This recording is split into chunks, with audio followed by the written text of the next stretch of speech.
Pesta Lisda dengan tema Just the Two of Us. God is enough.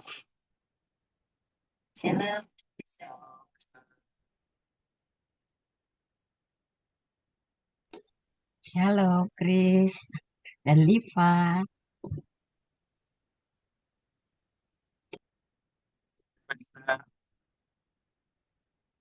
Sebentar kita akan mulai acara kita malam ini. Kita berharap acara malam ini sharing yang dibawakan oleh Pesta Lisda boleh menguatkan kita sebagai pasangan. Kita bisa boleh belajar bersama dan bertumbuh bersama. Kita ciptakan keluarga yang berkenan di hadapan Tuhan. Sebentar kita akan menaikkan pujian ya sebelum firman Tuhan yang akan dibawakan oleh Pastor Lisda.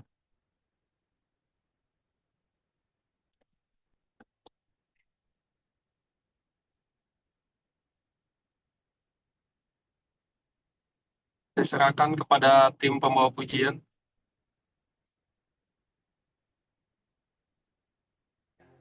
Shalom pasutri-pasutri yang luar biasa.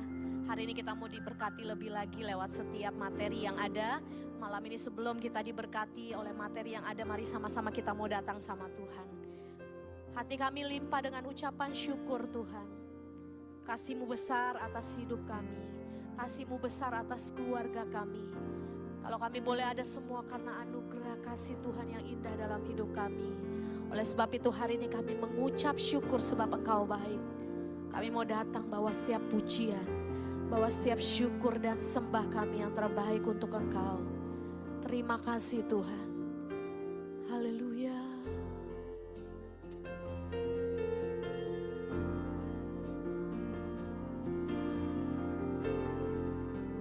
Terima kasih Tuhan. Manakah aku dapat pergi menjauhi Roh-Mu yang suci, Kau sahabat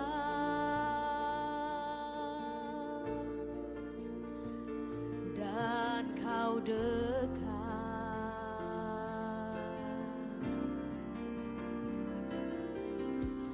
Bahkan seluruh pengabdianku tak bisa membalas kesetiaan-Mu, sungguh mulia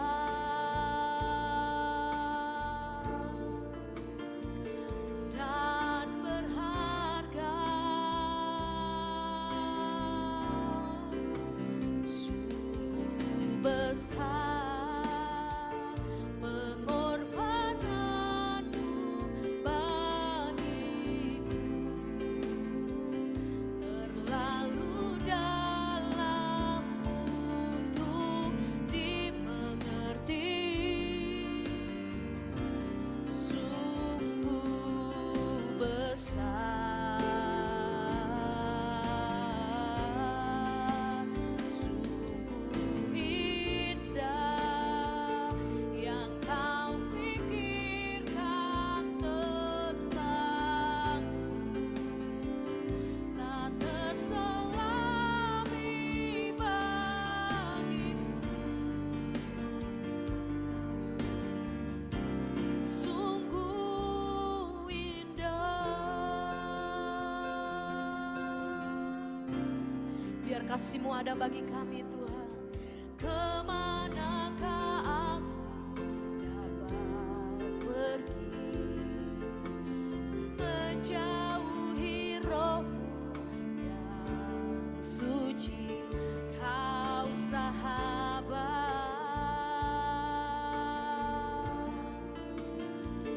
dan Kau dekat.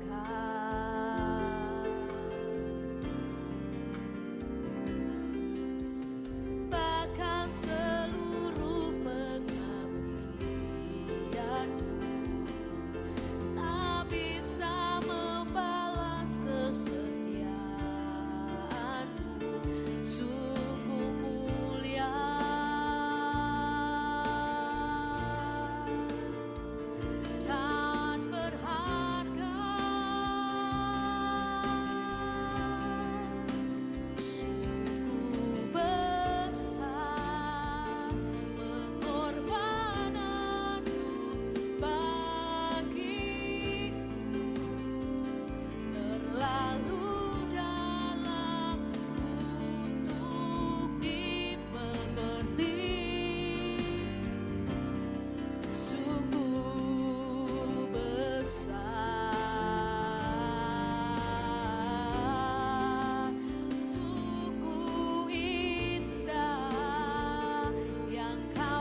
Sama-sama.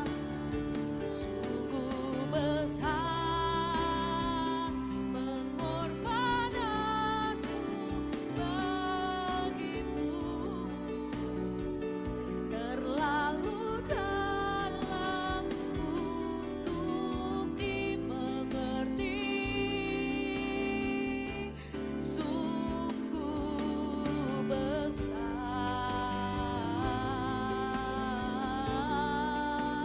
sungguh indah yang kau pikirkan tentangku, tak terselami bagiku. Sungguh indah, indah sekali lagi bersama. Sungguh besar pengorbananmu bagiku, terlalu dalam untuk dimengerti. Yes Lord, sungguh besar,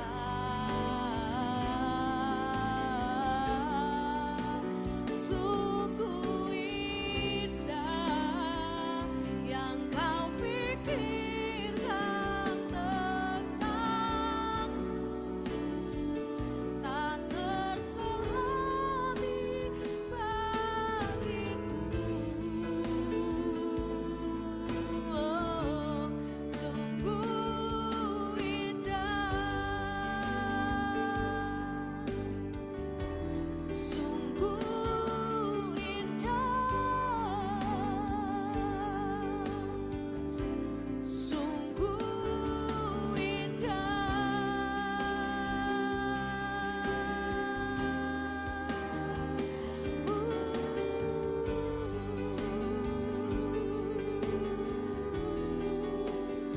Sungguh indah kasih-Mu, sungguh indah Kau Yesus.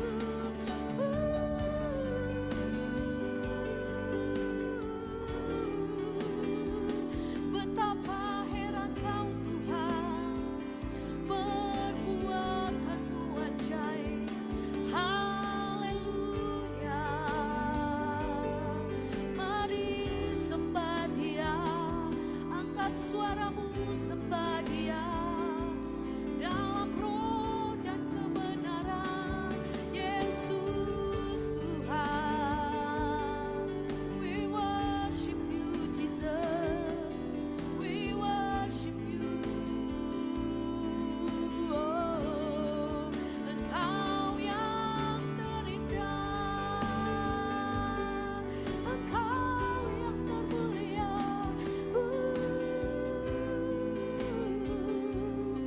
Yesusku dahsyat, Yesusku ajaib, Yesusku perkasa. Haleluya, haleluya, Jesus. Terima kasih buat salib-Mu, terima kasih buat kasih-Mu, terima kasih buat pengorbanan-Mu. Terima kasih Tuhan, kasih-Mu besar. Haleluya, haleluya.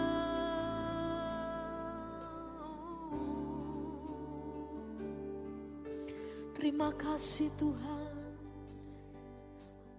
Tidak dapat kami hitung segala kebaikan-Mu dalam hidup kami. Tidak dapat kami hitung setiap pertolongan-Mu dalam hidup kami. Tidak pernah bisa kami hitung Tuhan, kasih-Mu yang besar dalam hidup kami. Oh, terima kasih Tuhan. Terlalu banyak yang Tuhan telah beri dalam hidup kami. Oleh sebab itu hari ini kami mengucap syukur Tuhan.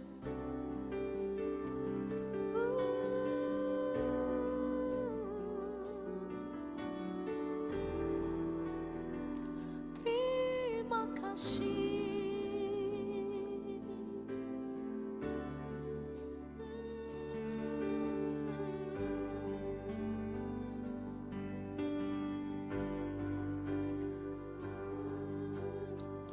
kasih Yesus.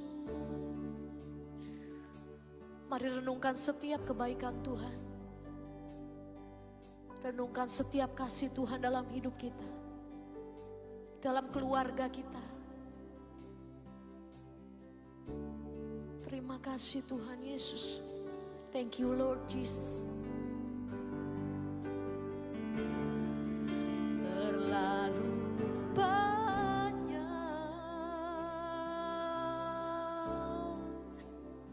Tuhan telah beri, takkan mungkin ku balas dari apa yang ku miliki. Ku persembahkan, ku persembahkan seluruh hidupku, biar ku tetap cinta, biar ku tetap setia untuk selama-lamanya. Terlalu banyak yang Tuhan telah beri, takkan mungkin ku balas dari apa yang ku miliki. Ku persembahkan seluruh hidupku, biar ku tetap cinta, biar ku tetap setia untuk selama-lamanya. Lebih lagi mari bersyukur. Terlalu banyak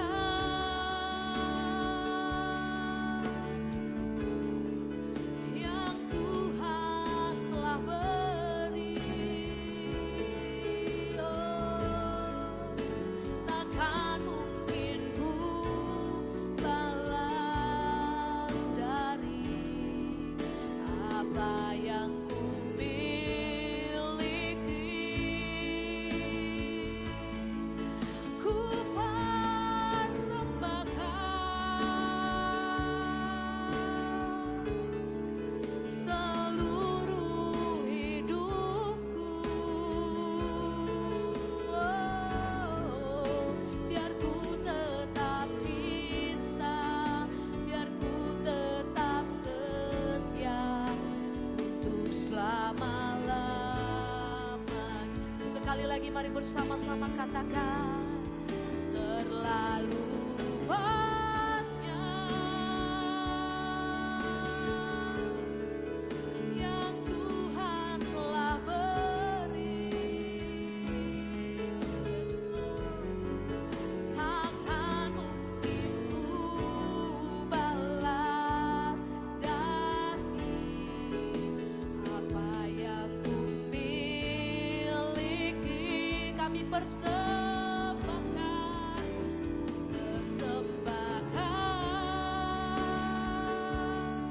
Yesus, seluruh hidupku, biar ku tetap cinta, biar ku tetap setia untuk selama-lamanya. Ini komitmen kami Tuhan, biar ku tetap cinta untuk selama-lamanya. Oh, oh.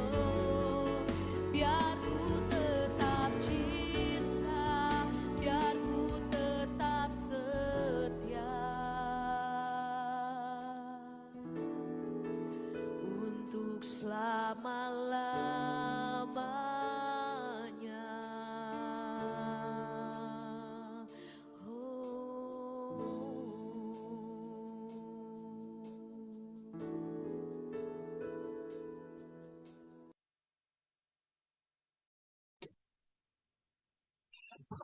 Oke, baik. Shalom semuanya.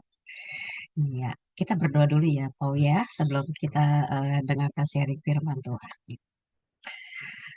Tuhan, malam hari ini kami mau mendengarkan sharing firman Tuhan. Kiranya Roh Kudus bekerja dimanapun kami berada, membuat pengertian kami semakin terbuka. Tuhan, berikan kepada kami hati yang seperti tanah yang subur, siap untuk menerima taburan benih firman Tuhan. Dan biarlah apa yang kami dengar itu boleh bertumbuh di dalam kehidupan kami, berbuah-buah dalam kehidupan kami, dan pada akhirnya kehidupan kami memiliki buah Roh Kudus dan bisa dinikmati oleh banyak orang. Terima kasih Bapa, dalam nama Tuhan Yesus, haleluya, amin.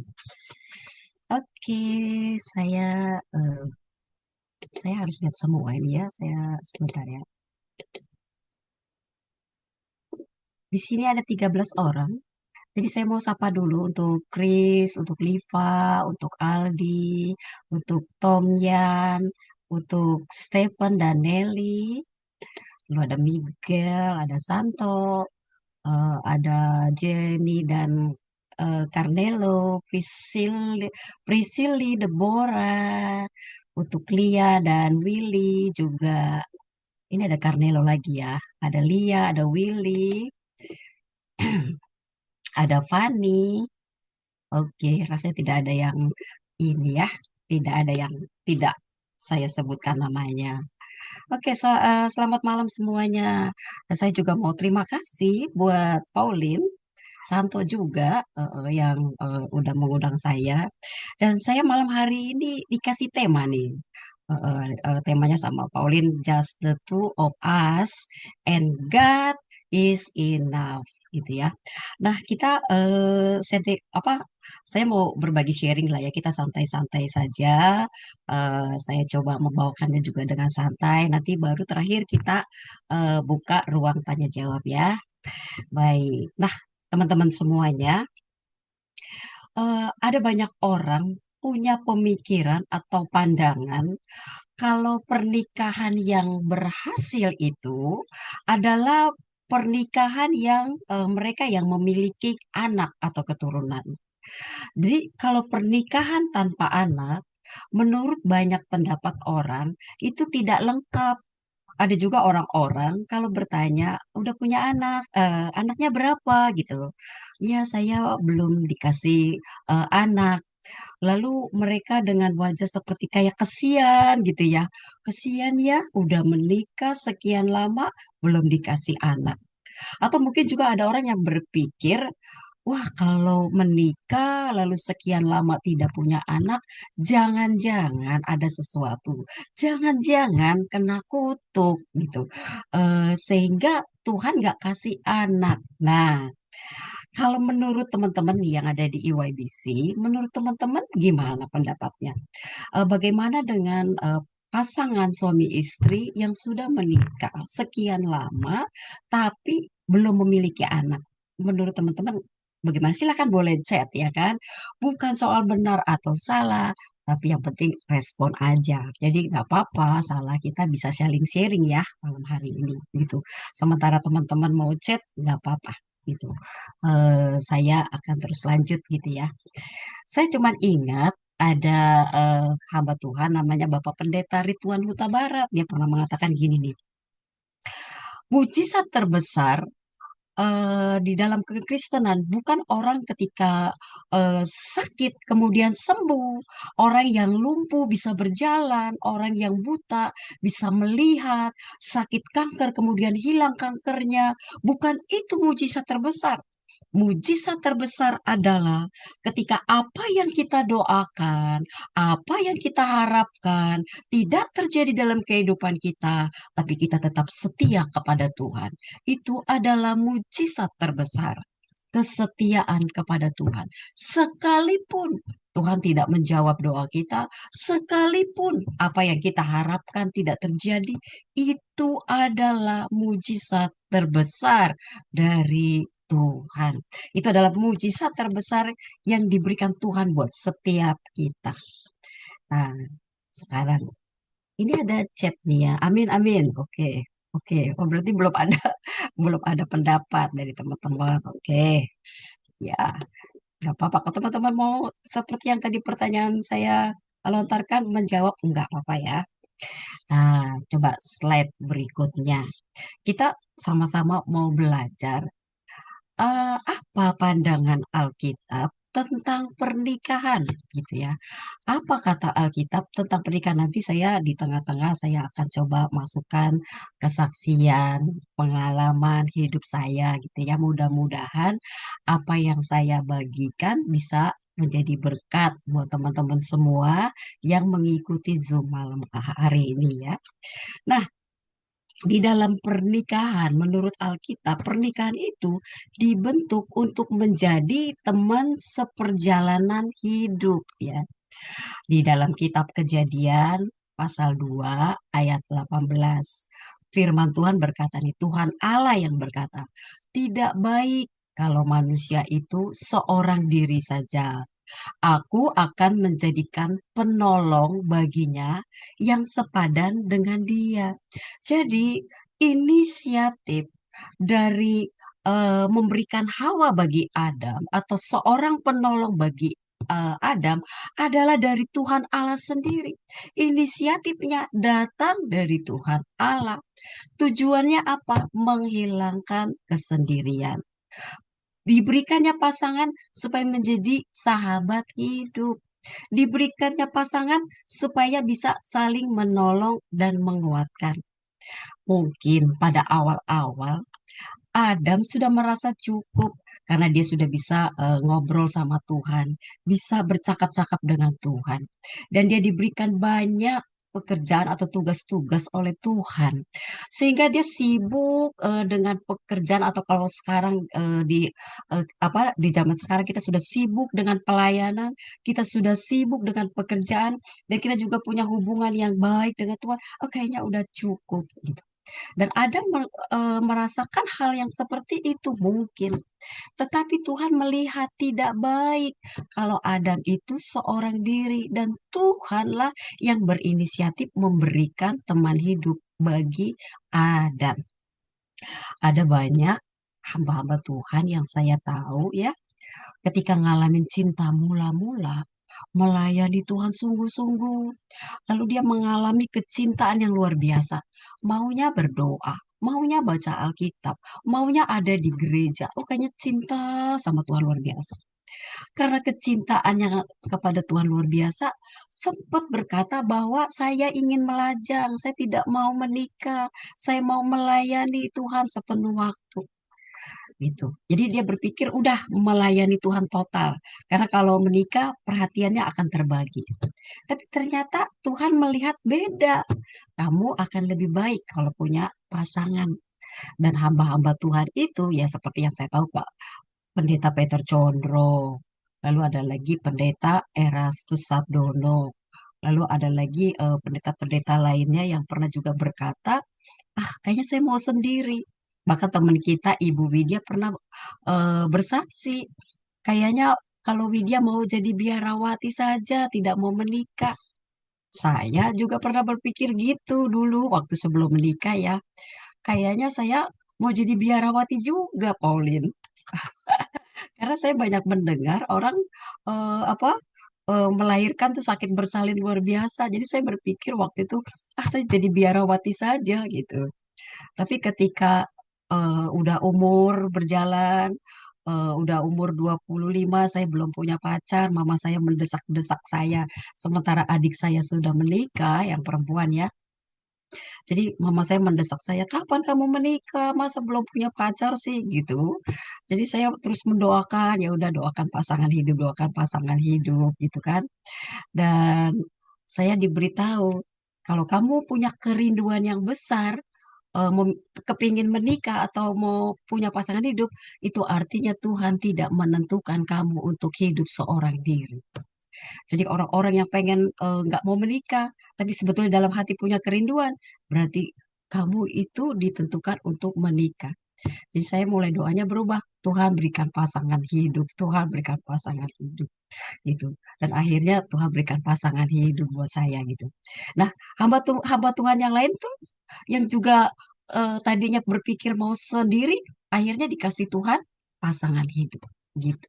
Karena memang juga mereka juga berkata ketika mereka melayani dan memiliki pasangan hidup gitu ya, mereka merasakan bahwa pasangan hidup mereka itu betul-betul menjadi penolong bagi dia, bagi pelayanannya. Adanya pasangan hidup itu sungguh-sungguh bisa menguatkan dia di dalam pelayanan. Jadi memang tujuan pernikahan yang pertama adalah menghilangkan kesendirian, menjadi sahabat hidup, dan bisa saling menolong dan menguatkan. Lalu next slide, apa eh, kata Alkitab tentang pernikahan? Kalau di layar saya ya, ini kayaknya gambarnya kepotong ya di layar saya tuh. Jadi yang atasnya nggak kebaca ya. Nggak tahu deh kalau di layar teman-teman di Pauline kebaca gak ya? Di saya hubungan Kristus kepotong gitu ya. Nah, jadi gini saya bacain. Jadi tujuan pernikahan itu ini adalah hubungan Kristus dan jemaat. Pernikahan adalah gambaran hubungan Kristus dan jemaat. Karena di dalam pernikahan kita belajar yang namanya kasih yang berkorban. Di dalam pernikahan, kita belajar kesetiaan yang tidak berubah. Di dalam pernikahan, kita belajar untuk bisa mengasihi sampai akhir. Dan di dalam pernikahan, kita belajar untuk memuliakan Tuhan bersama. Kitab Efesus pasal 5 ayat 31 sampai 32 berkata gini. Sebab itu, laki-laki akan meninggalkan ayahnya dan ibunya dan bersatu dengan istrinya, sehingga keduanya itu menjadi satu daging. Ayat 32, rahasia ini besar, tetapi yang aku maksudkan ialah hubungan Kristus dan jemaat. Teman-teman, kita ini sudah dipertunangkan dengan Kristus. Kita ini adalah calon mempelai wanita dari Kristus. Selama kita ada di dunia ini, kita sedang dipersiapkan untuk hidup serupa segambar dengan Kristus. Dan Tuhan mau kita hidup kudus di hadapan Tuhan. Karena tahu nggak teman-teman? Bahwa Tuhan Allah kita itu adalah Allah yang cemburu. Dia tidak mau kalau kita itu menduakan Tuhan. Mencintai Tuhan katanya iya, tapi mencintai Mamon juga.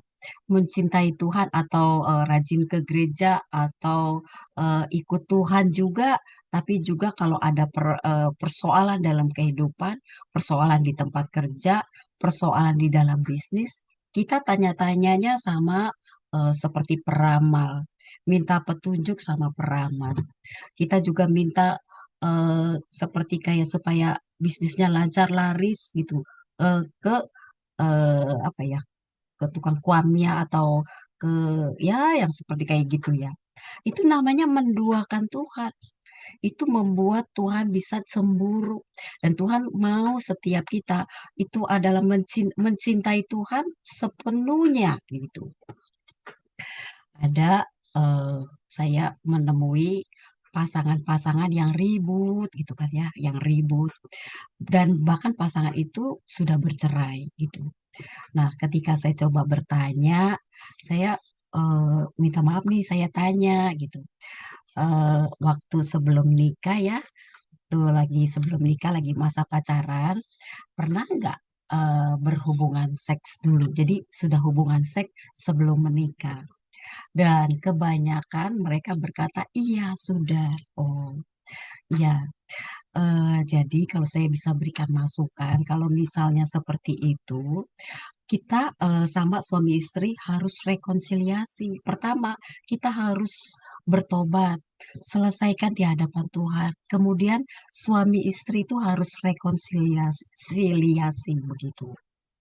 Karena kebanyakan orang-orang yang sudah tidak kudus sebelum menikah, ketika masuk di dalam perjalanan pernikahan, itu banyak tuh salah satu pasangannya nanti berselingkuh, nggak setia kayak gitu. Kenapa seperti itu? Karena dari awal tidak memulainya dengan hidup kudus, gitu. Jadi makanya perlu ada pertobatan dan suami istri itu harus ada rekonsiliasi supaya suami bisa mengasihi istrinya, istri bisa tunduk kepada suaminya. Karena sulit sekali orang bisa mengasihi istrinya gitu. Apalagi kalau pernah melakukan itu. Kebanyakan suami akhirnya menganggap rendah istrinya. Kok gampang waktu itu. Dan istri nggak bisa tunduk sama suami. Kok kamu juga mau mengambil kehormatan saya sebelum menikah. Makanya banyak terjadi pertengkaran-pertengkaran di tengah pernikahan. Walaupun kita juga tahu kalau yang juga betul-betul jaga kekudusan di dalam pernikahannya juga pasti di dalam rumah tangga ribut-ribut mah ada gitu ya. Pertengkaran itu ada. Tetapi kalau yang dimulai dengan tidak kudus dulu di awal, ini mengalami pertengkarannya biasanya jauh lebih hebat seperti ini. Itu sebabnya perlu ada rekonsiliasi. Dan kalau misalnya suaminya belum mau bertobat, baru istrinya dulu. Biasanya saya suka bilang, gak apa-apa, kamu yang harus kuat. Istri harus kuat. Jadi ketika memang suami masih tidak setia kepada kamu di dalam pernikahan, kamu harus pertahankan pernikahan. Tetap setia. Pada umumnya, kalau istri tetap kuat, pernikahan itu masih terus langgeng ya. Tapi kalau istrinya tidak kuat melihat suaminya yang tidak setia, itu pernikahan akan gampang hancur, berantakan gitu. Terjadi perceraian. Makanya istri-istri harus kuat. Saya bilang, istri itu tiang doa dalam keluarga. Jadi apa namanya harus tetap bertahan, harus bisa setia sampai akhir, harus bisa tetap mengasihi gitu. Dan memang dalam pernikahan kita tuh kita bisa belajar bagaimana hubungan Kristus dengan jemaat. Dan tahu nggak teman-teman, bersyukur ya kalau kita menikah apalagi nih di YBC ini dua-duanya sama-sama masuk di dalam komunitas, masuk di dalam pelayanan. Kita tuh bisa saling menguatkan loh satu sama lain. Kita bisa saling, kalau ada satu yang lemah, yang satu bisa menguatkan kita. Sehingga kita lama-lama bisa semakin kuat dan serupa dengan Kristus. Gitu. Kayak waktu misalnya ya, eh, ketika kami dalam mengalami pergumulan gitu dan kita nggak tahu jawabannya, terus tiba-tiba suami tiba-tiba pagi-paginya gitu ya suka bilang, Tuhan kayaknya bicara begini deh. Kita harusnya begini gitu. Oh gitu ya. Ya udah kita lakukan begitu, kita lakukan itu dan kita ngerasa ya benar juga ya. Ternyata Tuhan bisa pakai suami saya ya. Walaupun suami saya tidak seaktif saya di dalam pelayanan, tapi kan suami juga pemimpin biar bagaimanapun kepala dalam rumah tangga dan Tuhan bisa bicara kepada suami kita semuanya gitu. Demikian juga sebaliknya, Tuhan juga bisa bicara kepada para istri-istrinya. Ketika suami saya dulu waktu masih bekerja, ngalamin tertekan, stres dalam pekerjaan, lalu dia rasanya mau males-malesan berangkat kerja. Dan saya peluk dia, kok dia ngerasa dapat kelegaan, kekuatan gitu. Dan saya rasa ketika dia bicara tulus ya, dia bilang, saya kok seneng ya, saya dapat kekuatan dari kamu. Cuma dipeluk doang, nggak bicara apa-apa gitu ya. Rupanya pelukan istri juga bisa menguatkan suami yang sedang stres, suami yang sedang dalam keadaan ya berbeban berat di tengah pekerjaan, di tengah mencari uang seperti itu ya. Oke, slide berikutnya. Iya. Nah, pernikahan itu adalah sarana bertumbuh menjadi serupa dengan Kristus. Kitab Pengkhotbah pasal 4 ayat 9 sampai 10 berkata, berdua lebih baik daripada seorang diri karena mereka menerima upah yang baik dalam jerih payah mereka. Sebab jika mereka jatuh, yang seorang mengangkat kawannya, tetapi celakalah orang yang jatuh yang tidak ada orang lain untuk mengangkat dia. Nah, di dalam pernikahan kita belajar nih teman-teman. Kita belajar mengampuni seperti Kristus mengampuni kita. Pasti dalam pernikahan suami membuat kita kesel, membuat marah. Demikian pula istri membuat suami-suami juga kesel, membuat suami-suami juga marah. Pasti dalam pernikahan ada gesekan ya, namanya juga dua pribadi dijadikan satu. Kita punya latar belakang yang berbeda, kita punya cara pandang juga yang berbeda. Ketika disatukan dalam pernikahan, gesekan-gesekan juga pasti ada. Tetapi disitulah kita belajar untuk bisa saling mengampuni. Dan disitulah kita belajar terus bisa menjadi serupa dengan Kristus. Dalam pernikahan, kita juga belajar sabar dalam setiap proses bersama. Nah, teman-teman seperti tadi saya bilang, di tengah coba saya mau memberikan sharing ya, berbagi kesaksian. Jadi teman-teman saya sudah menikah itu 24 tahun. Bulan Februari tahun depan itu genap 25 tahun. Jadi masuk di dalam perkawinan perak ya. Waktu awal-awal menikah, bahkan sebelum menikah saya selalu punya idaman kepingin punya anak gitu. Demikian pula dengan suami saya. Waktu awal-awal nikah itu ya masuk bulan kedua kita sudah langsung periksa ke dokter kandungan. Walaupun dokter kandungan bilang masih terlalu cepat untuk ini ke dokter kata gitu.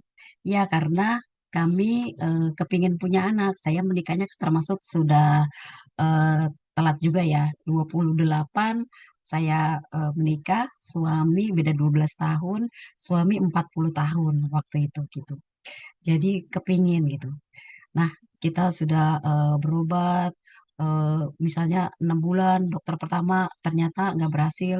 Lalu saya dapat info, coba pakai dokter ini. Lalu kita pindah ke dokter ini. Wah, 1 tahun, 2 tahun nggak berhasil, coba ke dokter ini. Kita pindah ke dokter yang kata orang bagus, yang pasiennya banyak banget gitu kan ya. Kita coba gitu semuanya, dan ternyata nggak berhasil gitu. Lalu coba pakai ke ini tukang urut ini biasanya berhasil. Kita juga pergi. Coba ke Sinsei ini. Waduh, udah semua deh ya. Obat-obatan juga kita sudah banyak konsumsi minum seperti itu gitu.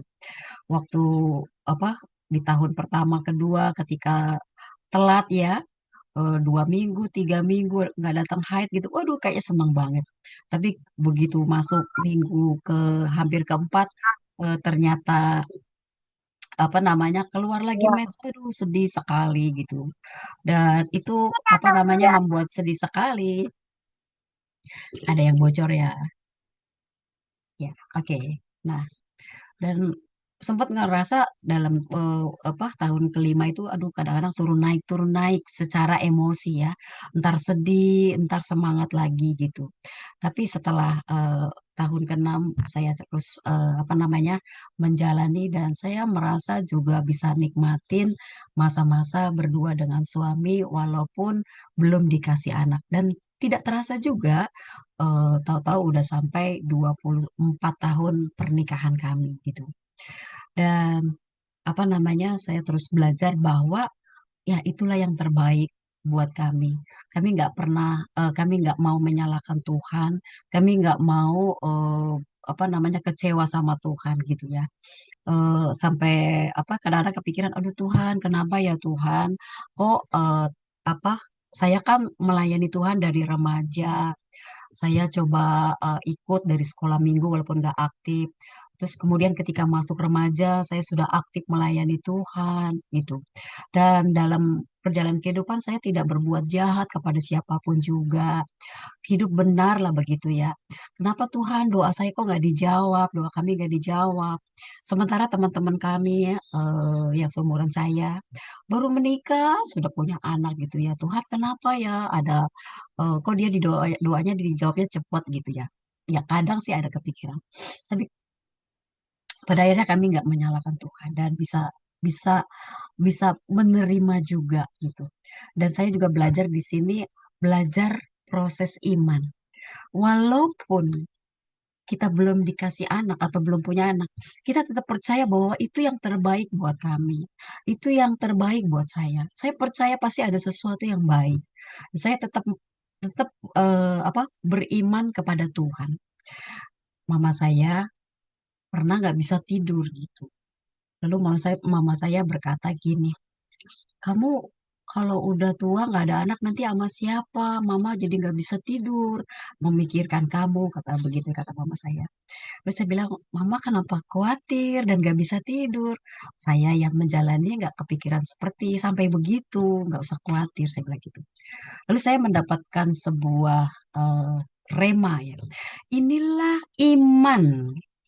Ketika sesuatu belum terjadi, sesuatu apa namanya ya belum kita alami, tapi kita percaya bahwa Tuhan pasti pelihara, tidak dibiarkannya anak cucu orang benar itu meminta-minta, tidak dibiarkannya dia akan nanti terlunta-lunta gitu ya. Kita percaya kepada Tuhan itu adalah iman. Dan iman itu memang terjadi ketika sesuatu itu belum terjadi. Tapi kita mau percaya bahwa Tuhan pasti akan membela setiap kita, anak-anaknya. Tuhan pasti akan menolong setiap kita. Teman-teman, di dalam kehidupan kita ya, seringkali kan medan pertempuran itu adanya di pikiran ya. eh, yang membuat kita tuh kadang-kadang stres, takut, itu sesuatu yang belum terjadi kan di dalam pikiran. Padahal realitanya kadang-kadang yang terjadi itu paling cuma 10%.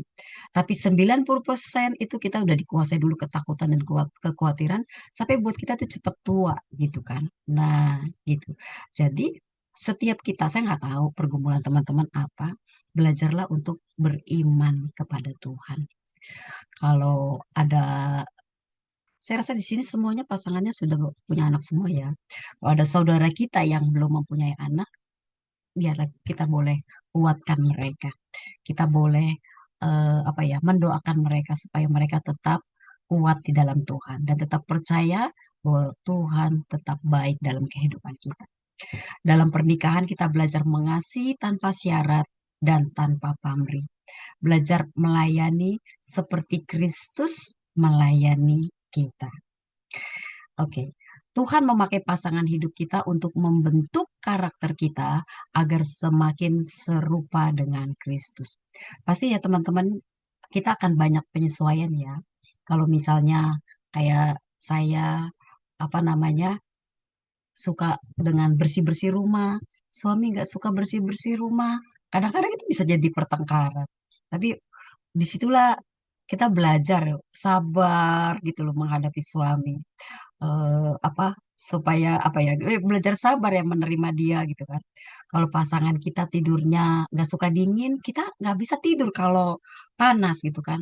Nah di situ juga kita belajar penyesuaian-penyesuaian gitu. Jadi pakai timer. Kalau suami saya tidak suka dingin, dia pakai selimut. Tapi nanti begitu timernya mati, AC-nya mati, ya udahlah.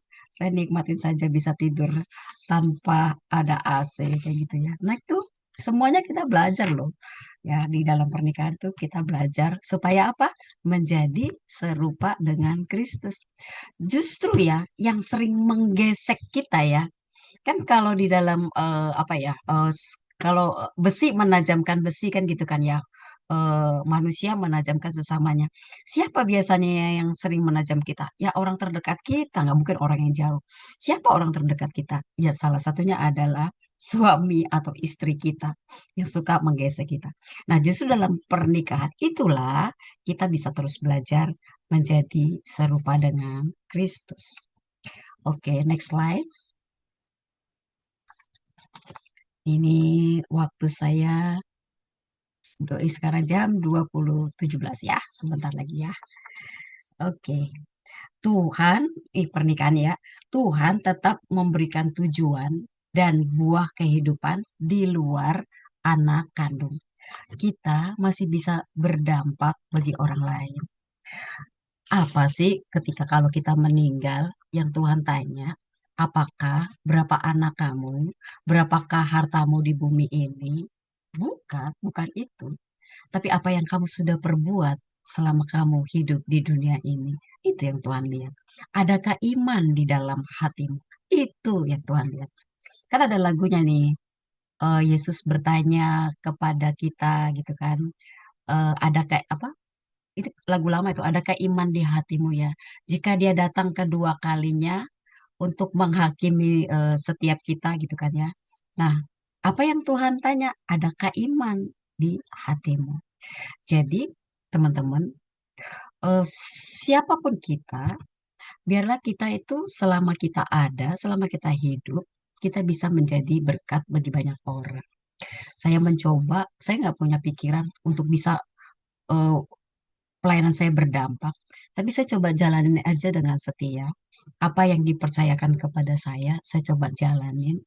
Dan saya merasa eh, Tuhan tuh lagi bawa saya ke sebuah pelayanan yang saya nggak pernah juga pikirkan untuk bisa menjadi berkat. Saya ingat gini ya, teman-teman saya kesaksian ya. Waktu saya di WBI undang seorang pendeta, namanya Pendeta Luther Dias. Lalu dia menubuatkan kepada saya dalam nubuatnya itu Tuhan itu bawa saya ke tengah lautan supaya tangkapan ikannya lebih besar katanya gitu.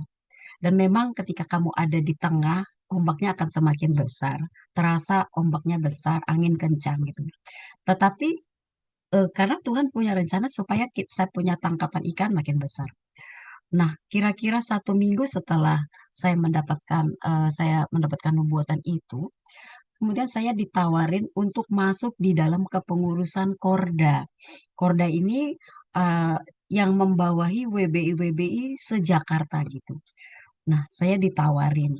Saya tanya suami, saya doakan dulu. Soalnya saya pikir di WBI cukup sudah sibuk gitu ya. Ini ditawarin lagi dalam skala se-Jakarta gitu. Saya takut khawatirnya nggak kepegang gitu. Karena saya berpikir gini ya, kalau saya ditawarin pelayanan, tapi kemudian saya nggak maksimal, itu saya merasa kayaknya gimana gitu loh, nggak enak gitu loh. Jadi saya ada rasa takutnya nggak bisa maksimal gitu. Tapi ketika saya doa dan saya tanya suami, malah dia mengizinkan suami saya. Lalu dia ingatkan saya kan nubuat itu bilangnya supaya tangkapan ikannya lebih besar. Akhirnya saya iyain gitu. Dan saya nggak tahu, nggak kepikir kalau saya dimasukkan di dalam bidang namanya P2W gitu. Jadi bidang kayak pendidikan pemberdayaan wanita gitu. Nah, di dalam pelayanan itu, tiba-tiba saya dimulai dipercayakan pelayanan ke WBI-WBI di Jakarta keliling gitu. Dan pernah di dalam, waktu itu kalau nggak salah Paulin ada ya, Natal, tiba-tiba saya langsung ditunjuk untuk jadi MC dengan jemaat yang sampai ribuan begitu ya, saya juga kaget juga gitu. Waduh, ini jemaatnya ribuan disuruh saya jadi MC, belum pernah saya jadi MC gitu. Dan di situ saya berpikir gitu ya, oh apa namanya nubuat itu benar juga ya. Tuhan tuh lagi bawa saya ke tengah supaya tangkapan ikannya makin besar. Tetapi memang juga ujiannya juga besar ya, godaan apa ombak, angin gitu ya, itu makin besar.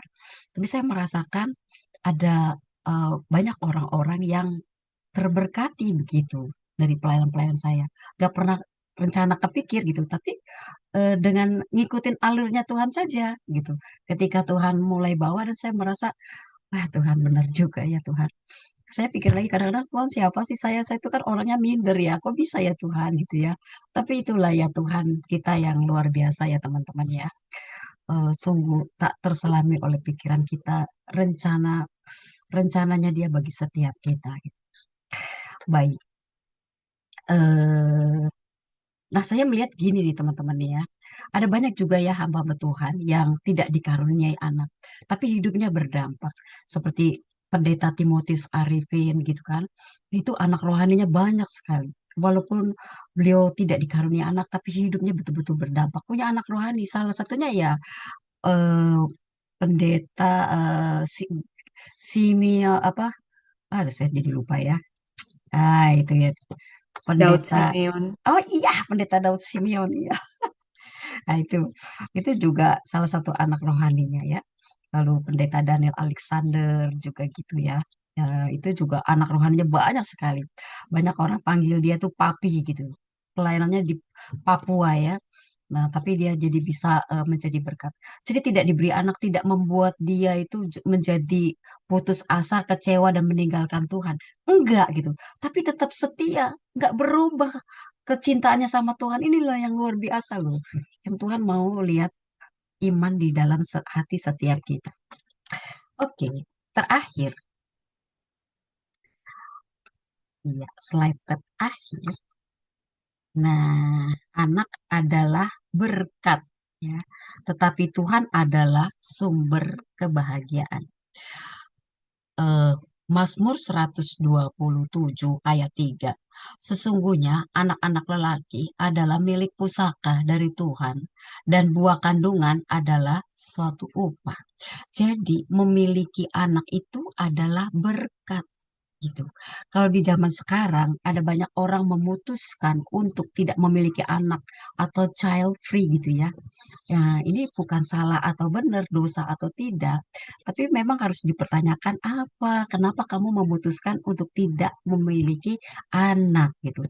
Sementara Alkitab berkata bahwa anak itu adalah berkat Tuhan gitu.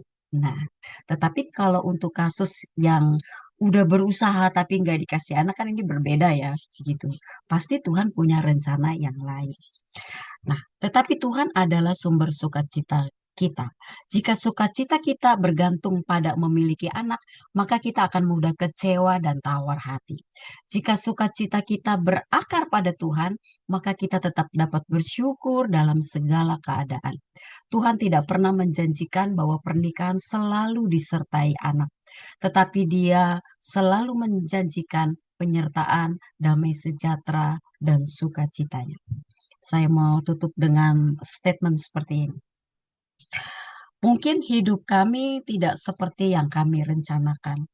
Mungkin keluarga kami tidak seperti gambaran yang pernah kami impikan. Tetapi hari ini kami dapat berkata, kami hanya berdua, tetapi Tuhan menyertai kami. Kami tidak memiliki semua yang kami inginkan, tetapi kami memiliki Dia yang kami butuhkan. Just the two of us and God is enough. Puji Tuhan. Oke, Pauline. Ini sebentar ya. Ini harus supaya galeri. Nah, saya tutup dulu baru tanya jawab atau bagaimana, Paul? Bisa Tanya langsung jawab. masuk ke tanya jawab sih. Oh gitu ya. Oke, ini dipandu sama Chris sama Liva ya? Iya, Chris Liva, iya. betul. Terima kasih, Pastor Lisda. Sama-sama, Chris. Firman Tuhan yang sungguh sangat memberkati ini. Apa sambil menunggu tanya jawab boleh langsung open cam dan bertanya langsung atau lewat chat ya. Sambil nunggu Iya. yang bertanya nih. Kalau nggak ada Kita yang bertanya, artinya udah jelas ya, Chris ya. Iya. Nah, ini ada pertanyaan dari Deborah ya. Coba saya bacain. Bacain. Shalom Pastor Lisda, terima kasih untuk sharingnya. Yang memberkati, izin bertanya di Alkitab disebut kalau anak adalah karunia dan berkat. Tapi jika belum dikaruniai anak, masihkah kita diberkati Tuhan dan bagaimana cara kita menghadapi dalam masa penantian itu? Terima kasih sebelumnya. Iya, terima kasih buat pertanyaannya. Ini Sis Deborah ya. Oke, betul. Anak itu adalah berkat dari Tuhan, sehingga kita tidak boleh menolak berkat yang daripada Tuhan. Apalagi ketika kita dikasih benih ya, di dalam rahim kita, jangan sekali-kali kita menggugurkannya, karena anak adalah berkat daripada Tuhan.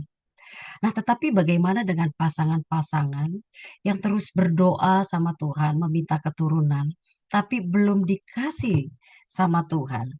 Di sini Tuhan juga melihat kesetiaan setiap kita gitu ya, Ibu Deborah.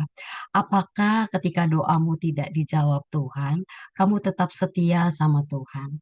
Apakah ketika apa yang kamu inginkan tidak terjadi, kamu bisa tetap berkata bahwa Tuhan itu baik? Nah, ini kita tidak bisa ngerti, tidak bisa menyelami apa rahasia Tuhan buat setiap pasangan-pasangan yang tidak dikaruniai anak gitu. Tetapi saya bisa berkata bahwa pasangan-pasangan yang tidak dikaruniai anak, dia juga tetap disebut pasangan atau keluarga yang diberkati oleh Tuhan. Karena pernikahan yang utama tadi seperti apa namanya yang saya bacakan di awal, karena pernikahan yang utama itu kita itu bisa menjadi teman seperjalanan hidup, di mana kita apa supaya tidak sendirian, supaya kita bisa memiliki teman hidup, saling mendukung dan mendoakan seperti itu. Ibu Deborah, apakah sudah puas dengan jawabannya?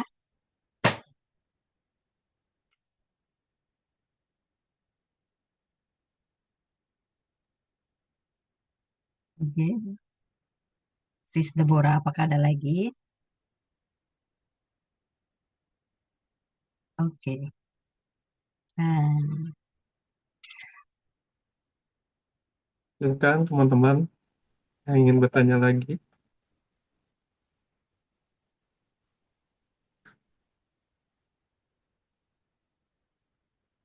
Sambil nunggu yang bertanya nih. Kalau saya mah Lipa kebetulan ini kan bicara tentang ini ya Pak anak ya. ya, Temanya tentang anak itu adalah berkat tadi kata Pastor. Nah kalau ya, saya sempat kebalikannya tuh Pastor. Anak saya tiga, nggak memang nggak direncana ya. Tuhan kasih anak tiga sempat eh, saya anak tiga tuh sempat justru jadi gak bersyukur gitu, bukannya bersyukur ya sempat ini ya kita berdosa gak bersyukur.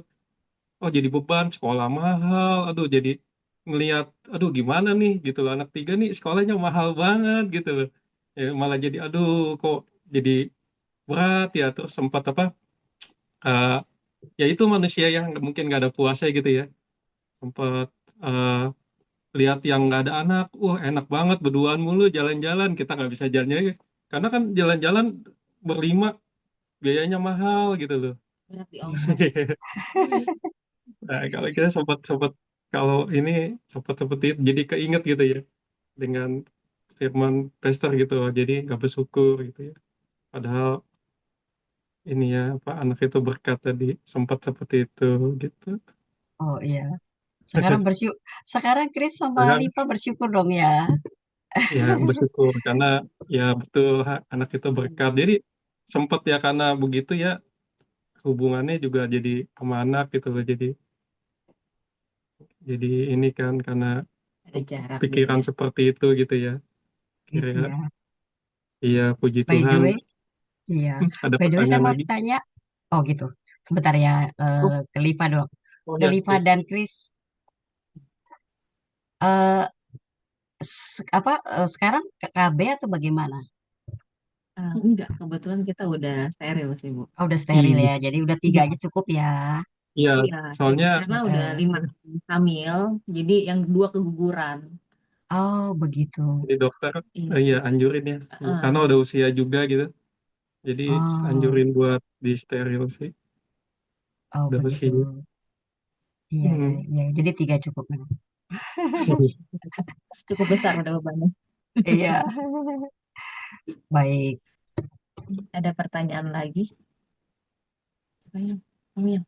Hah, kamu baca? Ada di chat. Oke. Oh Chat ya, ya. ini dari Aldi. Saudara Aldi, Shalom Pastor Lisda, terima kasih untuk sharingnya. Saya ingin menanyakan pendapat bagaimana dengan pasangan yang memang dari awal pernikahan memang ingin child free atau tidak ingin memiliki anak, bukan karena tidak dikaruniakan memiliki anak. Nah, bagaimana pandangannya Iya, Pastor iya. saya? Nah, tadi saya juga ada bahas tuh di poin yang bahwa anak adalah berkat ya. Kalau eh, pasangan-pasangan terutama banyak anak-anak zaman sekarang ya. Ketika saya berbicara dengan teman-teman yang seusia saya dan mereka punya anak yang sudah mau menikah, bahkan sudah menikah, itu mereka rata-rata berkata mereka belum mau punya anak gitu. Bahkan ada lagi yang berkata apa namanya anaknya udah kerja sih, berkata kepada mamahnya kalau dia menikah nggak mau punya anak gitu. Jadi untuk generasi zaman sekarang kita juga tidak bisa berkata apa namanya eh, kalau nggak memutuskan tidak punya anak kamu berdosa gitu kan. Kamu bersalah nggak, tapi ditanya kenapa kamu memutuskan nggak mau punya anak? Apa yang melatar belakanginya gitu?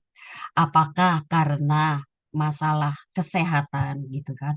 Kalau karena masalah kesehatan, nah itu mungkin eh, bisa menjadi pertimbangan tidak punya anak ya nggak masalah ya karena masalah kesehatan. Tapi ada orang yang karena takut diribetin, takut dengan tanggung jawab gitu.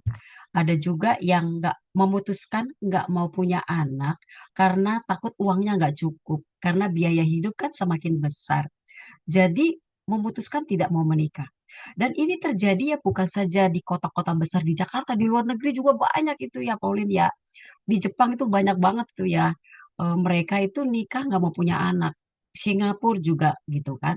Di Jepang setahu saya tuh mereka krisis dengan ini ya jumlah penduduk yang generasi mudanya ya. Karena yang mudanya tuh menikah nggak mau punya anak seperti itu gitu. Nah, kembali saya cuma bisa mengatakan bahwa kata Alkitab bahwa anak itu kan berkat Tuhan gitu. Jadi kalau memang apa namanya Tuhan percayakan anak kenapa ditolak gitu. Kalau bisa bicara masalah keuangan, kita percaya bahwa Tuhan itu tuh luar biasa gitu. Kita melihat ya pekerjaan Tuhan ya, yang kita pikir ah kayaknya nggak cukup, tapi ketika punya anak dijalanin kok cukup ya gitu loh. Itu matematikanya Tuhan tuh tidak kita bisa bisa apa pikirkan kok bisa cukup gitu. Itulah cara kerjanya apa matematikanya Tuhan. Yang penting kita beriman gitu. Seperti itu ya kalau jawaban saya Aldi ya. Ditanya apa motivasinya sehingga memutuskan tidak mau punya anak. Kalau masalahnya karena kesehatan mungkin ya itu nggak jadi masalah. Tapi kalau masalahnya karena mau seneng-seneng takut direpotin berarti eh, ini kurang tepat gitu. Mengapa nggak mau punya anak? Harusnya kan punya anak enak gitu kan. Maksudnya ada sukacita tersendiri gitu ya. Gitu ya. Maksud enak itu ada sukacita sendiri loh.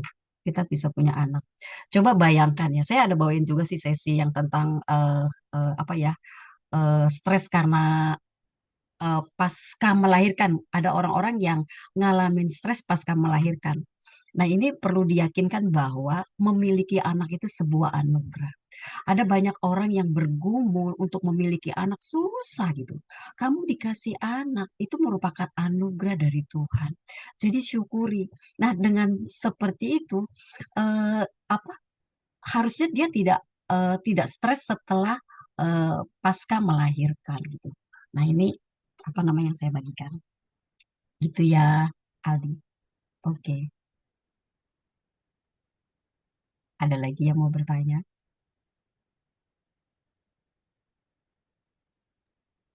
Silakan bagi yang mau bertanya, mumpung masih ada waktu. Hmm. Atau sudah jelas? Ya, Pau ya. Kalau nggak yang mau bertanya, saya bertanya nih, si Lisda. Nah, Oh iya. maju, maju. Ini mau tahu aja dengan point of view ya, dengan berkembangnya zaman. Kalau kita bandingkan dengan zaman orang tua kita, mungkin kakek nenek kita gitu kan, mereka tidak ada istilah untuk menolak anak, jumlah anak bisa sampai 11, 12 gitu loh. Hmm. Jadi, dan sampai ada keluar statement bahwa banyak anak banyak rezeki gitu. Hmm. Nah, berkembangnya dengan zamannya kita, karena kita sudah mengenal keluarga berencana ya, dengan kadang kita atur supaya anak kita 3, anak kita 2. Nah, kemudian berkembang lagi dengan zaman yang sekarang bahwa mereka Hmm. motivasi lebih baik daripada jadi beban, mendingan child free. Bagaimana pandangan dari Bu Lisda nih? Dari ketiga zaman itu sebenarnya yang lebih apa ya namanya ya sesuai gitu kalau kita apakah kalau di zaman kita nih kalau lihat di zaman saya jadi bingung sendiri nanyanya. Kalau di zaman saya apakah kita mengatur dengan banyaknya jumlah anak itu juga kita menolak berkat gitu. Iya. Nah, oke. Baik. Pertanyaan yang bagus, Pauline. Ya. Di zaman dulu ya, kenapa ya orang tua kita tuh punya anak banyak ya, Pauline ya. Kayak nenek saya aja punya anak tuh 11. Mama saya anak pertama gitu. Tapi juga Pauline, orang zaman dulu agak kurang mementingkan pendidikan. Jadi yang penting punya anak, terus kemudian dikasih makan udah cukup gitu. Ada banyak juga anak-anak yang kurang mendapat perhatian orang tua kan karena orang tuanya sibuk bekerja. Jadi seringkali kadang-kadang anak pertama jagain anak kedua, ketiga, nanti anak keberapa seperti itu. Kurang memperhatikan pendidikan anak. Nah, berkembangnya zaman, mulai ada apa kayak pengajaran ya, dan ini juga masuk ke gereja. Kita mulai diajar perencanaan nih, perencanaan cara mengatur keuangan, mengelola keuangan gitu. Nah, makanya pasangan-pasangan ya, terutama generasi kita ya, Pauline ya, ketika kita nikah, kita udah punya perencanaan nih, apa namanya biaya pernikahan gitu kan, berapa budgetnya. Lalu kita juga udah mulai merencanakan kalau punya anak, kita maunya berapa, satu atau dua. Tetapi kita bisa maksimal. Kita punya anak misalnya satu atau dua, kita udah merencanakan nanti pendidikannya bagaimana gitu. Supaya anak yang kita lahirkan ini adalah anak-anak yang pinter, yang pendidikannya bagus, gizinya juga bagus, seperti itu. Nah, ini sebetulnya yang terbaik. Nah, tapi juga pergeseran zaman, kita melihat semua ya. Sekarang ini orang-orang mulai ngalamin pergeseran zaman, orang menikah nggak mau punya anak, Pauline. Bahkan yang lebih parah lagi, banyak orang hanya cuma mau kumpul kebo, begitu kan ya, berpacaran tapi tanpa ikatan pernikahan, seperti itu. Nah, dengan adanya pergeseran moral seperti ini, kita harus konsisten dengan kebenaran firman Tuhan. Kita harus berpegang kepada kebenaran firman Tuhan. Tidak boleh terbawa arus seperti itu. Bahkan yang lebih parah lagi ya, Pauline ya. Dulu di zaman saya masih kecil kan, jarang banget tuh mendengar pernikahan sesama jenis gitu kan ya. Atau ada orang yang bisa biseksual ya. Tapi di zaman sekarang ini banyak banget, Pauline bahkan sudah masuk ke gereja, gereja-gereja di luar negeri sih di Belanda ya, yang memberkati pernikahan sejenis gitu. Dan yang saya kaget lagi, Pauline, di Jakarta ternyata ada juga suami-suami yang dia bisa juga dengan istrinya, tapi dia juga bisa dengan sesama pria gitu. Dan itu sudah masuk di gereja. Jadi kita melihat kemunduran di dalam moral. Gereja harus berdiri untuk sesuai kepada kebenaran. Yang kayak gini kita tidak boleh toleransi. Kita harus berdiri atas kebenaran firman Tuhan. Nah, kembali kalau prinsip orang memutuskan untuk tidak punya anak, eh, ini kembali kan ditanya apa motivasinya. Kalau motivasinya karena kekhawatiran nggak mau repot, nggak mau tanggung jawab, itu apa namanya kurang tepat kalau saya sih bilangnya gitu ya. Kenapa kamu nggak mau eh, mempercayakan hidupmu sama Tuhan? Ketika kamu mau punya anak gitu kan ya, atau tunda dulu lah ya, terus kemudian mau punya anak, milikilah iman, percaya bahwa Tuhan pasti akan pelihara kamu gitu. Pasti. Kadang-kadang begitu punya anak berkatnya bisa beda, Pauline. Pekerjaan suaminya tiba-tiba dipromosikan, kemudian mungkin istri bisa dapat sampingan, pekerjaan sampingan yang pada akhirnya bisa mencukupi kebutuhan anak gitu. Cuman kadang-kadang banyak sekarang orang tidak mau direpotkan gitu. Seperti itu sih. Nah, saya belajar lagi gini ya. Pemuritan juga yang sebenarnya itu adalah di dalam keluarga. Anak itu adalah eh, apa titipan dari Tuhan yang kita harus muridkan untuk hidup takut akan Tuhan. Nah, ini peran orang tua nih kita nih yang ada di YBC ini nih. Bagaimana kita bisa memuridkan anak yang Tuhan titipkan untuk bisa serupa dengan Kristus. Ini peran kita. Kalau anak yang kita didik ini takut akan Tuhan, wah kita berhasil menjadi orang tua yang luar biasa. inilah keberhasilan kita. Kita bangga loh kalau anak-anak kita menjadi anak yang takut akan Tuhan, menjadi anak yang pinter, dan hidupnya bisa menjadi berkat bagi banyak orang. Karakternya baik. Apalagi kalau karakternya baik ya. Di zaman sekarang itu punya anak karakter baik. Waduh, luar biasa nih. Berarti pemuridan kita berhasil, Pauline. Wah, ini YBC ini menghasilkan pasutri-pasutri yang bisa memuridkan anak-anaknya. Gitu. Amin. Thank you, Pastor Lisda. Ada 2 Iya. pertanyaan lagi tuh, Pastor Richard. Oh iya banyak ya. Ngobrol santai kita ya, Paul. Ngobrol santai kita ya.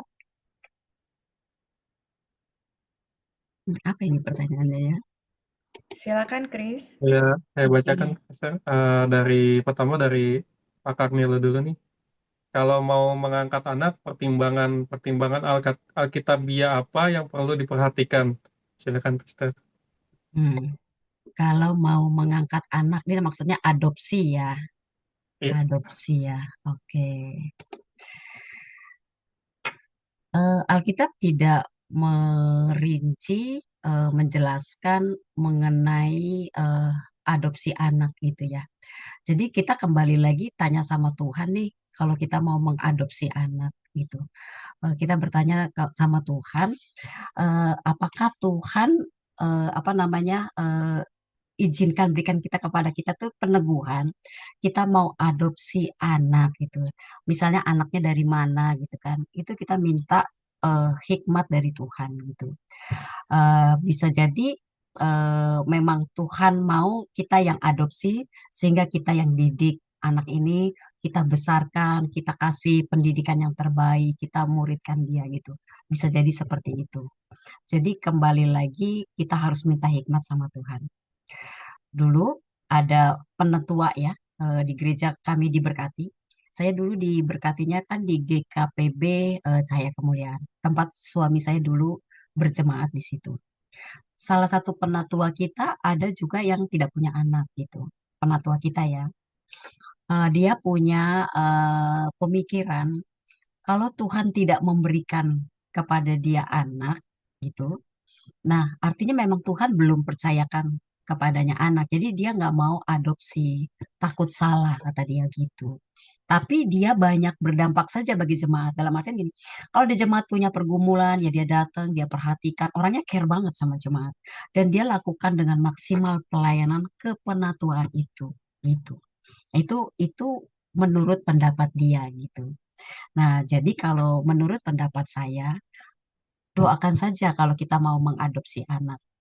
Apakah Tuhan izinkan kita adopsi dia? Kalau Tuhan beri damai sejahtera segala sesuatunya lancar, nah ya silahkan adopsi. Dan cuman kita harus betul-betul konsisten nih. Kalau kita sudah angkat anak ya, jangan ketika nanti berjalan di tengah, terus tiba-tiba kita dikasih anak nih ya, kasih kita jadi berbeda nih, gitu. Kita lebih sayang anak kandung daripada anak yang kita adopsi, jangan. Kita udah memutuskan mau adopsi, kita harus kasihnya sama. Sama-sama memberikan perhatian, sama-sama mengasihi, sama-sama memberikan pendidikan yang terbaik bagi anak ini. Gitu, Cornelo. Ya, itu pendapat saya. Pertanyaan selanjutnya dari Lia Willy. Shalom Pastor Lisda, terima kasih Tuhan sama berkati. Izin bertanya, bagaimana kita memberi pengertian bagi para orang tua bila ada anaknya yang belum mau memiliki keturunan? Terima kasih. Gitu ya. Oke. Soalnya ini saya baru baca yang Cornelo. Ini pertimbangan Alkitabiah ya. Iya. Karena Alkitab tidak ada menjelaskan langsung tentang adopsi ya, ayat di situ ya. Jadi ini lebih ke arah eh, apa namanya hikmat yang kita dapat saja gitu ya, pandangan-pandangan umum yang kita dapat seperti itu ya karena ya. Oke, yang tadi gimana gimana Liva? Ya, saya ulangin lagi. Pertanyaannya, bagaimana kita memberikan pengertian bagi para orang tua bila ada anaknya yang belum memiliki keturunan? Terima kasih. Oh, kepada Maksudnya orang ini tua ya. Ini kita kan orang kebanyakan tua kita gitu. gitu ya. bagaimana belum nih mau orang punya tua keturunan kita. kepada anak yang belum punya anak gitu ya. Mm-mm. Ini dari posisi kita ya, ini kita orang luar atau anaknya juga nih ya. Jadi Biasanya, anaknya ya, mungkin pengertian ke orang tua gitu ya. Mungkin ya mungkin kita misalnya belum mau punya anak nih, Iya, orang tua kita nanyain nih, kok iya, kamu belum mau punya anak gitu? mungkin seperti Kenapa itu. kamu nggak punya anak? Cara kita buat jelasin ke orang tua kita kali ya. Iya, Mungkin gitu kali pertanyaan. oh iya, nah ya, ini apalagi kalau anaknya zaman sekarang nih ya, saya soalnya juga ngobrol sama teman saya, lalu dia anaknya sudah bertahun-tahun sih nikah, terus nggak mau punya anak gitu. Dan teman saya bilang, ah ya udahlah. Terus malah anaknya yang apa marahin dia, mami, makanya mami ya kalau ketemu teman mami yang belum punya anak, mami jangan coba-coba paksa karena aku sendiri anak mami tidak mau punya anak. Lalu dia bilang seperti itu gitu. Terus ada teman saya juga eh ini apa namanya anaknya udah besar, udah bekerja, lalu udah diajak ngobrol gitu, terus lalu dia berkata kalau seandainya dia menikah, dia belum mau punya anak gitu, kecuali kalau memang Tuhan kasih. Dan dia nggak bisa mendebat anak gitu, karena anak zaman sekarang kebanyakan mereka itu suka berlogika gitu. Kalau kita jawab apa, anak tuh selalu jawab apa gitu. Nah, kalau saya memberikan masukan kalau saya di posisi anak gitu ya, yang belum punya anak, saya cuma bilang, eh, oh ini misalnya saya memutuskan nggak mau punya anak ya, eh, memutuskan tidak punya anak, tadi yang tadi saya bilang ya, ini kan kita harus punya pertimbangan tadi ya, Pau. Tadi saya bilang ya, ditanya dulu nih motivasinya kamu memutuskan child free ini apa gitu kan. Nah, kalau saya misalnya di posisi, karena saya memutuskan child free karena saya nggak mau direpotkan, saya masih mau jalan-jalan gitu ya. Pasti jawaban saya ke orang tua saya, Mami, Mami nggak usah pikirin saya, Mami nggak usah pedulikan saya. Hidup saya yang urus. Mami pokoknya tenang aja gitu ya, gitu. Nah, kalau posisi saya yang bergumul pengen punya anak malah nggak kepengen punya anak ya, mama saya malah khawatir. Saya kuatkan mama saya malah gitu kan. Mama saya pernah khawatir karena dia berpikir dengan pikiran manusia pada umumnya. Kalau udah tua, kamu sama siapa? Kebanyakan kan kalau orang udah tua, anak-anaknya yang akan menampung orang tuanya tinggal sama dia, betul nggak ya? Atau kalau enggak, anak-anaknya akan membiayai hidup mamanya gitu sampai Tuhan memanggil. Nah, kalau kamu nggak ada anak, nanti kamu sama siapa? Lalu mama saya dengan apa pikirannya, kamu baik-baik ya sama adik-adik kamu gitu. Jadi saya cuma bilang, Mama nggak usah khawatir. Kok Mama khawatir? Saya yang menjalani aja nggak khawatir gitu. Apa namanya? Serahkan sama Tuhan. Iyalah, kok Mama khawatir? Mama saya akhirnya berpikir, kok kamu yang ngejalanin aja nggak khawatir gitu.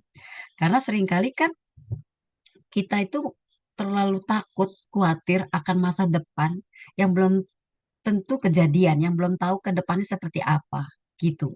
Seringkali kita tuh seperti itu, banyak hal gitu. Kita tuh udah takut dan khawatir dulu. Dan peperangan kita kan adanya di pikiran.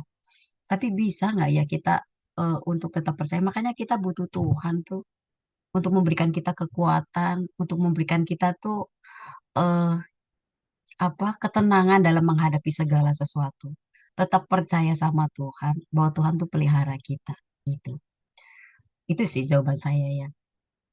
Nah, kira-kira memuaskan tidak itu ya jawaban saya ya. Karena memang ya saya melihat anak zaman sekarang itu tuh memang banyak yang eh, memutuskan child free gitu ya, gitu. Dan kalau kita tuh orang tua akan lebih memberikan pandangan sih supaya kamu tuh apa namanya kalau bisa gitu punya anak loh. Anak itu kan adalah berkat Tuhan gitu. Jangan jangan kamu menikah, tapi terus kemudian kamu memutuskan gak mau punya anak. Dan kalau anaknya berkeras ya, kita sebagai orang tua doakan saja anak kita gitu. Karena ada juga banyak ya pasangan-pasangan. Saya lupa tuh disebutkan namanya ya. Awalnya dia nggak mau punya anak gitu. Udah memutuskan nggak mau punya anak. Tiba-tiba dia hamil gitu istrinya. Terus punya anak. Malah punya anak dua gitu kan. Akhirnya malah dia senang bersuka. Oh, Ibu Aling punya anak yang ketiga. Ini Tasya kan dia terus menikah kan. Itu nggak mau punya anak itu, Pau. Gitu. Ya mamanya yang nggak yang bersikeras harus punya anak gitu. Doakan tapi akhirnya punya anak malah happy nih pasangan suami istri ini gitu loh. Punya anak malah happy. Anaknya malah dua gitu. Ya, itu jawaban saya.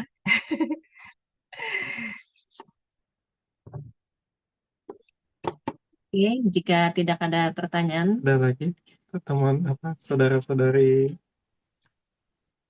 YBC, ada lagi yang mau bertanya? jika tidak ada, kita masuk dalam doa persembahan. Kita persilakan untuk Pak Santo dalam doa persembahan.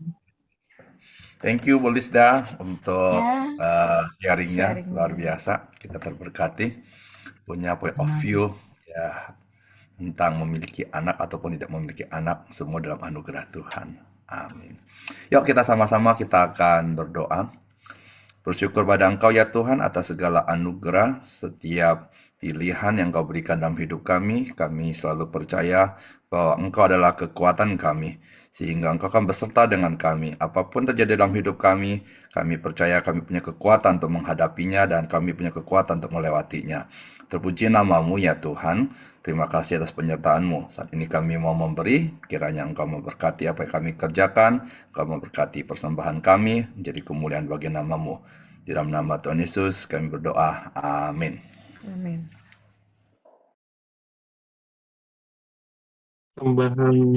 Sambil persembahan dijalankan, saya mau bacakan pengumuman YBC.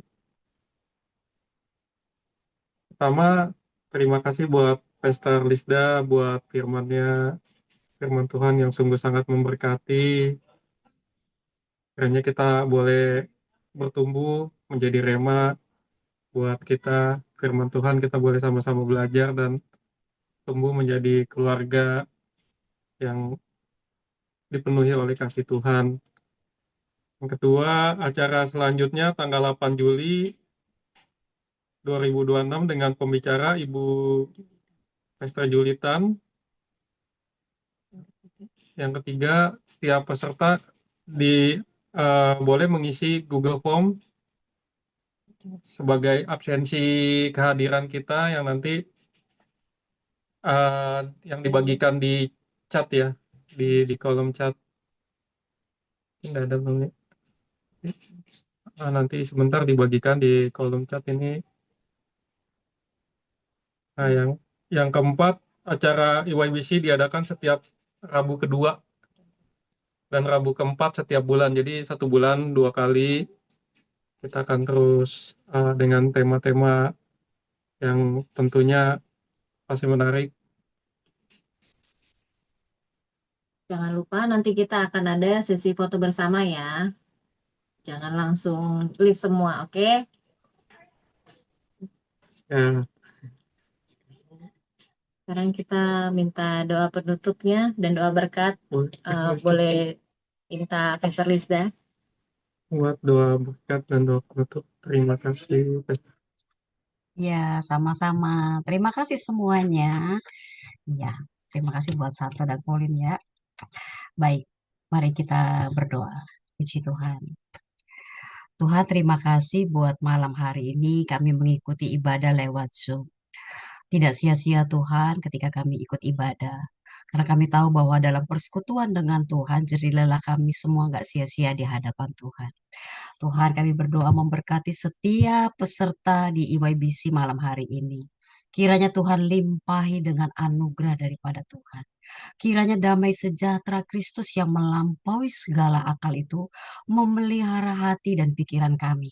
Kami ada di dalam damai sejahtera Kristus, sehingga kami tidak takut menghadapi hari depan. Kami ada damai sejahtera Kristus, sehingga kami berjalan dengan iman dalam hidup ini, bahwa Tuhan pasti akan menolong setiap kami, bahwa Tuhan akan memegang kami dengan tangan kanan Tuhan yang membawa kepada kemenangan, bahwa Tuhan pasti akan menolong setiap kami. Kami percaya ya Tuhan. Dan malam hari ini kami berdoa memohonkan berkat yang daripada Tuhan. Kiranya Tuhan Allah memberkati dan melindungi engkau. Tuhan menyinari engkau dengan wajahnya dan memberikan engkau kasih karunia. Tuhan menghadapkan wajahnya kepadamu dan memberikan engkau damai sejahtera. Turunlah segenap rahmat anugerah dari Allah Bapa, cinta kasih dari Tuhan Yesus, dan persekutuan yang manis bersama dengan Roh Kudus menyertai kita mulai hari ini sampai selama-lamanya. Demi nama Tuhan Yesus, kita yang percaya sama-sama katakan, amin. Ayo silakan Malam. Amin. Kita dibuka foto bareng ya. kameranya. Kita foto. Ayo yang cantik yang ganteng ditunjukkan. Si mulai lagi susah video. Oh, Nah, Jenny.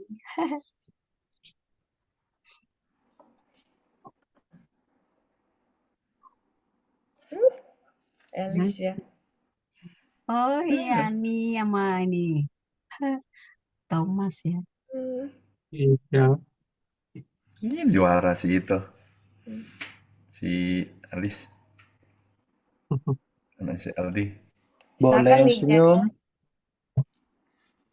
3, 2. Sekali lagi. 3, 2. Boleh ganti gaya. 3, 2. Sekali lagi. 3, 2. Yang kalau yang Oke. Oke. Thank you, Pastor Lisda. Iya, Sangat sama-sama memberkati. Paul. thank you. Si Iya. Alice dapat hadiah apa Aldi? Elis dapat piala apa? Hah? Piala apa, Elis? Hah? Lucu sekali. Selamat ya. Congratulations ya. Congratulations. Oh, juara 1 loh. Juara 1 loh. Abel. ngapain Abel? Oke, Paul, saya izin lip ya. Ya, Praise Oke, you, thank you. Paul. Iya. Thank you. Bye-bye. Bye-bye semuanya. Thank you.